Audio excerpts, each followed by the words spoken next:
Good morning, children. Welcome back. How are you?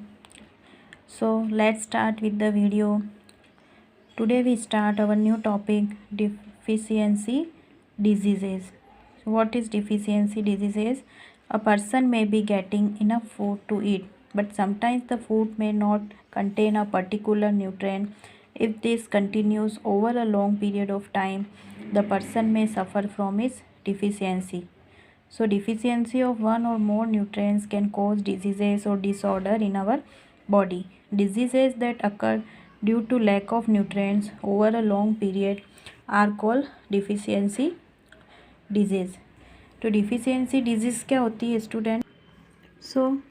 कोई व्यक्ति अगर हम अपने भोजन पे या अपने खाने को एक पूरी तरह से लेता है, बट कई बार क्या होता है कि उसके भोजन में या उसके खाने में वो पर्टिकुलर न्यूट्रिएंट नहीं होता है, और इस तरह अगर वो कंटिन्यू इसी तरह का खाना खाता है after a long period time, क्या होता है उस व्यक्ति को उसके बॉडी के अंदर किसी चीज़ की या किसी न्यूट्रिएंट की डिफिशियंसी हो जाती है। तो डिफिशियंसी का मतलब होता है कमी, बॉडी के अंदर किसी पर्टिकुलर न्यूट्रिएंट की कमी होना, पोषक तत्वों की कमी होना जो हमारी बॉडी के लिए ज़रूरी होता है।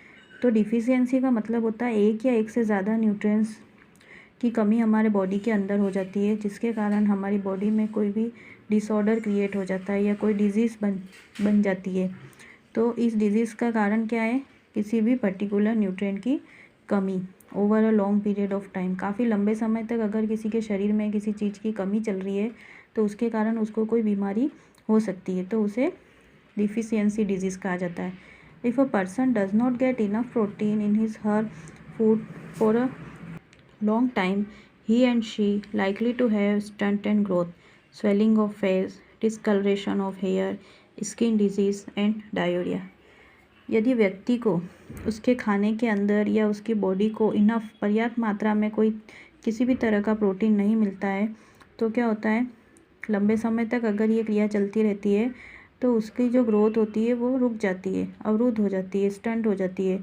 उसके फेस पे स्वेलिंग या सूजन आ जाती है, उसके हेयर का जो कलर है वो डिस्कलरेशन हो जाता है, ओके, ग्रे हो जाते हैं, स्किन की मतलब त्वचा से संबंधित डिजीज़ क्रिएट हो जाती है, डायरिया की बीमारी हो जाती है ना।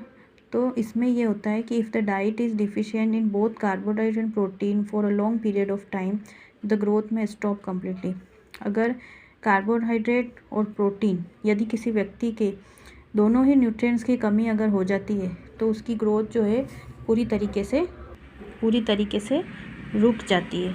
तो ये कारण होता है डिफिशियंसी ऑफ डिजीज़ का। तो इस तरह के व्यक्ति में क्या होता है कि person become very lean and thin, काफ़ी कमज़ोर और दुबला महसूस होता है, और काफ़ी दुबला पतला और कमज़ोर महसूस होता है, और ही और she may not even be able to move. उसके अंदर वीकनेस इतनी आ जाती है कि वो मूव करने या चलने फिरने के भी एबल या लायक नहीं रहता। तो deficiency of different vitamins and mineral में also result in certain disease और डिसऑर्डर। अगर किसी व्यक्ति के शरीर में विटामिन्स या मिनरल्स की कमी हो जाती है तो परिणाम स्वरूप क्या होता है उसके अंदर उससे कमी से होने वाली कोई पर्टिकुलर डिजीज़ या डिसऑर्डर बीमारी जो है उसके शरीर में पैदा हो जाती है। तो इस तरह से हमको देखना है कि जितनी भी तरह की all deficiency disease can be prevented by taking a balance diet. अगर इन सारी कमियों को पूरा करना है तो हमें अपने क्या लेना पड़ेगा, डाइट बैलेंस डाइट के रूप में लेनी पड़ेगी। और बैलेंस डाइट का मैंने आपको पिछली वीडियो में बताया था कि बैलेंस डाइट क्या होती है कि good amount of roughage and water and all the nutrient such diet is called balance. तो इस तरह से मैं आपको एक टेबल दिखाऊंगी, उस टेबल्स में कुछ डिजीज़ या डिसऑर्डर दिए गए हैं जो किसी का विटामिन और मिनरल्स की कमी के कारण होते हैं। देखिए, जैसे विटामिन ए की कमी अगर हमारी बॉडी में होती है तो वो किसके कारण होती है ये भी बताएंगे, है ना, उसके क्या क्या नुकसान है। अगर विटामिन ए अगर किसी की बॉडी में कम हो जाता है तो क्या होता है उसकी जो देखने की क्षमता होती है, लॉस ऑफ विज़न, वो खो जाता है या कम हो जाता है। जिस तरह से उनमें क्या सिम्टम्स दिखते हैं, एक तो दिखना बिल्कुल ही कम हो जाएगा, है ना, लॉस ऑफ विज़न, डार्कनेस मतलब रात के समय बिल्कुल नहीं दिखाई देता है, कम्प्लीटली भी लॉस हो जाता है, पूरी तरह से जो आँखों को दिखने की क्षमता है वो ख़त्म हो जाती है। विटामिन B1 में क्या होता है, विटामिन B1 की अगर किसी की बॉडी में कमी हो जाती है तो बेरी नामक डिजीज़ हो जाती है। उसके अंदर क्या होता है कि व्यक्ति की जो मसल्स होती है वो काफ़ी ज़्यादा कमज़ोर हो जाती है और उसके लिए उसको काम करने के लिए बहुत ही ज़्यादा एनर्जी चाहिए होती है, मतलब वो काफ़ी वीकनेस फील करता है। विटामिन C अगर किसी की बॉडी में कम होता है तो उसके अंदर स्कर्वी नाम की डिज़ीज़ क्रिएट होती है, पैदा होती है। इसमें क्या होता है, स्कर्वी नाम की डिज़ीज़ में सिम्टम्स क्या नज़र आते हैं, मसूड़ों में से खून निकलता है, ब्लीडिंग गम्स, और कई बार हमें चोट लगती है तो वो पूरी तरीके से या फिर जल्दी ठीक नहीं होती है, कोई घाव जल्दी नहीं भरता है। अगर किसी के बॉडी में विटामिन D की कमी है तो उसमें रिकेट्स नाम की बीमारी हो जाती है। और रिकेट्स में क्या होती है, हमारी शरीर की जो हड्डियां होती है, बोन्स होती है, वो काफ़ी सॉफ्ट हो जाती है और बेंट हो जाती है। सॉफ्ट और बेंट होने से क्या होगा कि हल्की सी चोट के कारण ही हमारे शरीर में फ्रैक्चर की संभावना बढ़ जाती है, बोन जल्दी टूट जाती है। तो ये विटामिन D की कमी से होता है।